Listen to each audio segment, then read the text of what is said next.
Juru bicara pemerintah untuk penanganan virus corona Ahmad Yuryanto kembali merilis data terbaru terkait kasus COVID-19 di Indonesia. Dalam konferensi pers yang digelar di gedung BNPB, Yuri mengungkapkan terjadi penambahan jumlah pasien positif COVID-19 yang ada di Indonesia. Yuri menyebutkan pihaknya menemukan kasus baru pasien positif sebanyak 105 orang. Dengan demikian, data hingga Kamis 26 Maret 2020 pukul 12 waktu Indonesia Barat, jumlah kasus positif COVID-19 di Indonesia mencapai 893 orang. Kita lihat ada penambahan kasus konfirmasi positif sebanyak 103, ujar Yuri.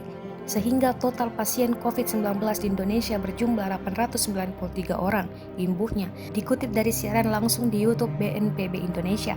Dari data yang disampaikan oleh Yuri, kasus baru COVID-19 ini banyak ditemukan di wilayah DKI Jakarta, yakni sebanyak 53 kasus. Kemudian secara akumulasi Yuryanto menyebut juga sudah ada penambahan pasien yang sembuh sebanyak 4 orang. Oleh karena itu jumlah kasus sembuh ada 35 orang. Dalam konferensi persnya ini, Yuri juga mengungkapkan terkait pasien COVID-19 yang meninggal dunia. Sementara kasus kematian ada penambahan sebanyak 20 kasus, sehingga totalnya ada 78 kasus.